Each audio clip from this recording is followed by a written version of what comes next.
Hello, and welcome to Elvis Fans Matter today, tomorrow, and next year, and so on. You know, I just kind of went crazy here for a moment. Hope you've noticed, and if you hadn't, I'm going to bring your attention to my nice shirt here. I was in a vacation mood today, and so I thought I'd put on a beach shirt, and on the closer to the beach I get, it's going to be out there in a gravel drive. Anybody wants to join me, we'll get out there and, we can throw rocks. We can't build nothing out of sand, but by me, you want to go out there and relieve you. You want to get out or you going to stay up here? Well, okay, whatever. Now, just looking at me. Now, today we're going to talk about moving to Graceland. I remember when we first moved to Graceland. I've told a few times before, when I was running my mouth those times too, that we moved to Graceland actually about a month, I guess, before Aunt Gladys and Uncle Vernon and them did, because of the fact that they were doing different building projects, redecorating the house, doing garden work, yard work and all this, and building the patio, and who was building the fence, both fences at the time, so there was a lot going on, a lot of traffic in and out. But anyway, get on over into what I'm talking about here is after we got settled, Uncle Vernon and them, they had moved in, Elvis, and we were all at Graceland, and Elvis had gone out and purchased some animals. He had got turkeys, ducks, chickens, even, a hog. They had a hog or two there. And anyway, got around to kind of a cool weather, and it was not quite winter, but it was, more like fall. And Uncle Vernon and them had killed a hog and had it dressed and all this kind of stuff, and they was using the little barn down there as the smokehouse. So he got up early with him and Aunt Gladys one morning, and they decided they wanted to have some ham and eggs and stuff, and some of that cured ham. Country ham. Country ham. No, good old, I don't know what you're talking about. It'll make you tongue slap you silly. Anyway, let's get off crazy stuff. But he went down to the smokehouse there, and he got one of the hams. Well, at that time, Elvis had a dog pen out there, which he had 3 little Scotties in. And they let them run loose a lot, but, at nighttime they'd put them in the pen, and they stayed out there in that little pen and doghouse. And anyway,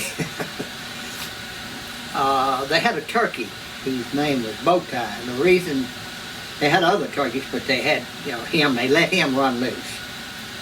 And he was a male turkey, and they called him Bowtie. The reason he was solid white except for 2 black feathers, and they turned out on his breast here, and it looked like a bow tie, and that's how he got his name. Well, Bowtie was a holy terror. I mean, he'd drop anything that moved. It didn't make anything if it was a horse or whatever. He'd drop it. He loved to fight, I guess. Either that, he was about half crazy. I don't know which. But anyway, he was out and he was walking along, and Uncle Vernon had come up the hill there and come through the camel eye. And when he did, well, the turkey dropped him. Well, he flogged him a couple times, and Uncle Vernon, he took that ham and he swung at him once, and the old turkey, he jumped up real high and come at him. When he did, Uncle Vernon took that ham and hit him and just turned the loose of the ham and it went over in the dog yard. Well, dogs were having a feast time he got in there to get that ham out. And he lashed that turkey for quite a while. I'm talking about Todd last year. He didn't hit me. Oh, the king, you'd slurp you up instead of this ham. But it was a funny sight to see. Well, I was out there playing when that happened. It was funny as it could be. And anyway, Bowtie was bad about jumping people.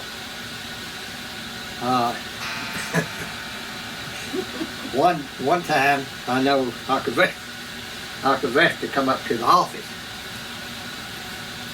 and sure enough, Bowtie nailed him, boy. I mean, he got him good. So Vesta kicked him off, and when he did, he picked up him a big old clod of something. I don't know if it was dirt or rock or what. And that turkey come at him, and boy, he throwed it, and he hit the old turkey. He didn't mean to, he was just trying to scare him back. And hit the old turkey in the head, and that turkey fell over. Boy, he was laid out like that.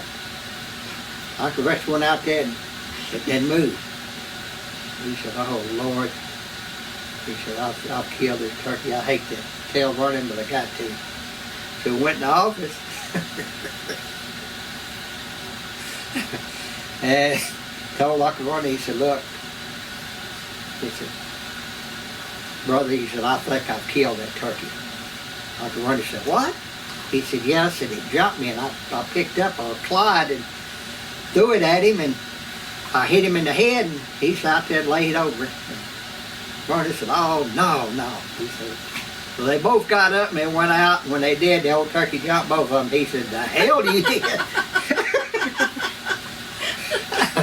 But I was one of the ones, I mean, that turkey, I guess it jumped everything around there, you know, but he was quite something, Bowtie, boy, I hate to do that. But he was, you know, funny. You couldn't help but just laugh at him.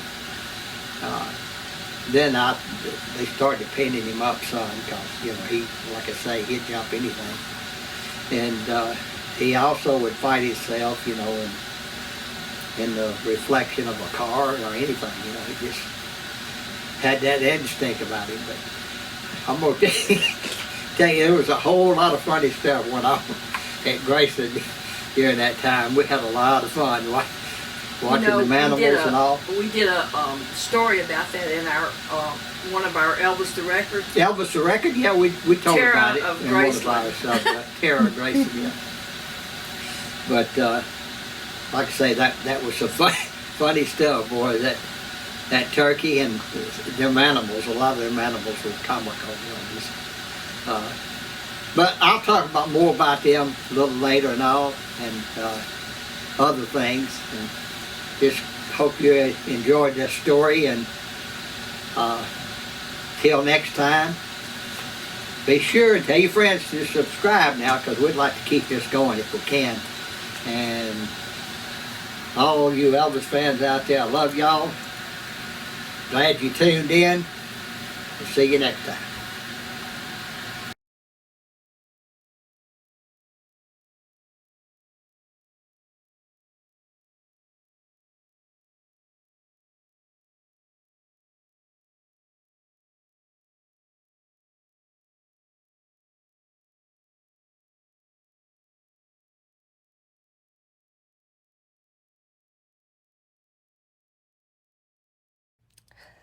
Make sure to like, comment, subscribe, and share. Thanks for watching.